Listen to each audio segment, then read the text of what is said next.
said that good Southern style cooking is kind of like a long walk through a meadow. You can never get your fill of it. The only problem is not everybody has the time, the money, or the ability to produce good Southern style comfort food. So today I'm going to show you how you can make a classic Southern comfort food dessert that takes very little time, ability, or money. We're going to be making banana pudding. Now banana pudding only takes 4 easy steps. Those steps include making your pudding, cutting your bananas, laying your dessert, and getting all of your supplies and ingredients together. So let's begin with getting our supplies and ingredients together. All you need is just 5 easy ingredients. You're going to need any brand of vanilla wafers. You're going to need 2 bananas. You're going to need 2 cups of milk, 1 box of any kind of store-bought pudding that you want to buy, and of course your whipped topping. Now for your supplies, all you're going to need is 1 measuring cup, 1 bowl, 1 9-inch pie tray or pie pan, 1 whisk, 2 spatulas, and 1 knife. Now that we have all of our supplies and all of our ingredients, let's begin making the pudding. So, all you're going to do is take your box of store-bought pudding mix, open the box, open the bag, and just pour it on into your bowl. And the only thing that you have to add to this is going to be 2 cups of milk. You can use any kind of milk you want. You can use 1% milk, whole milk, 2% milk. Today we're going to be using 2% milk. There we go. And we're just going to add the milk to the pudding mix. And then you just have to whisk it for 1 to 2 minutes. Now I bought store-bought banana cream pudding. Some people like to use French vanilla pudding or plain vanilla pudding. You can use almost any flavor you want, but today we're going to be using the banana cream. Now also, whenever you guys become more efficient cookers, you can start learning how to make your own homemade pudding, which is pretty easy. That's just going to be sugar, cornstarch, flavoring. The only thing is for that you need about 15 more minutes and a heat source. We do not have any heat source here today, so we're doing it the easy way, which still tastes awesome, so that's alright. And when I'm done stirring this, it's still going to look very watery because the pudding needs a couple minutes to sit and start to get a little hardened up. So we're going to go ahead and put this to the side now because it's all incorporated well. And that's going to start becoming more of a pudding consistency. So next, we are going to be cutting up our bananas. And we're not going to be using a plate today because that's just one more thing that you have to wash. So we're just going to cut the bananas right on top of the peel. And it works just as well as what a knife is going to be for. Now, I'm choosing to use just 2 bananas today, but there is no rule that says you have to use 2 bananas. So you can use more if you really like bananas, or you can even use less if you would like. It doesn't really matter as long as there's bananas in it. But you can't have banana pudding without bananas.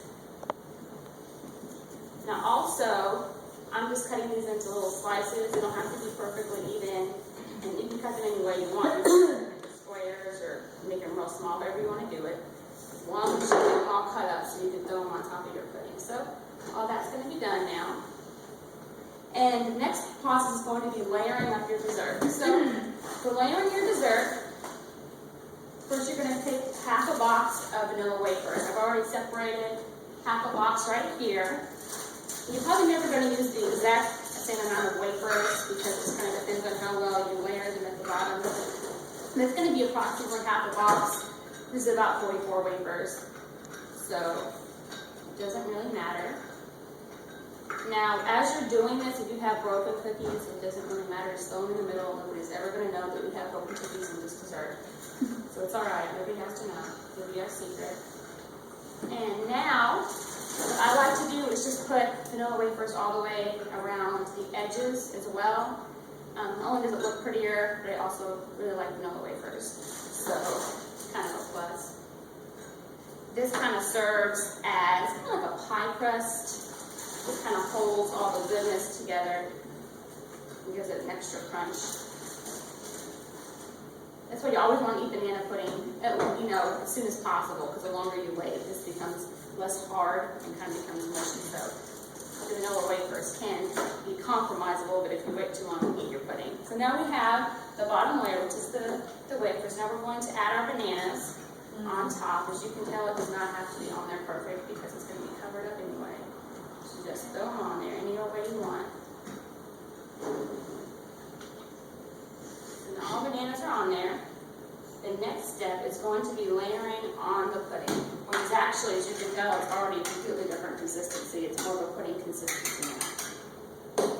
You just take your spatula and you add it right on top of the bananas.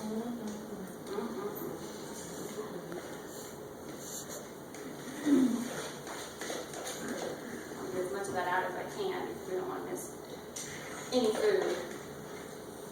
Not in the South, at least.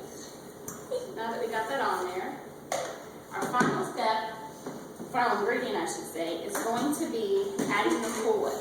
And you're just going to take your second spatula and throw it right on top. Oh my gosh. And you're going to try to spread it out as evenly as possible. And as you're doing this, try not to get it all mixed in because it looks prettier whenever the top is all white and not didn't have the yellow pudding showing through. Now remember, whenever you buy Cool Whip, that it does come frozen, so you're probably going to want to put it in the refrigerator the night before so it can become nice and soft and creamy like we want it to be. And the one thing that I do that's not a requirement, but I like to do with my banana pudding, is I have a few wafers left over, as you can see. I like to just squish them up a little bit. And you can do this with a spoon, or you can do it with a rolling pin. It's probably really good anger management for not that day. You can start blacking off if you want to. But say I'm going to use my hand, work them up, and we're just going to take up some groceries and sprinkle them on top. Kind of makes it look prettier. And then that way everybody can see it's going to be on the bottom too. So this is going to be our finished product. We have the layers of wafers, bananas, the pudding, the Cool Whip, and then our topping. So in conclusion, all you have to do to make this banana pudding is make the pudding, cut up the bananas, lay your dessert, and make sure you get your supplies together to start with. Now, if you were wondering how much all this dessert cost us to make this big old pie right here, it was only $3.17. So you really can make a Southern style comfort food on a budget. Thank you.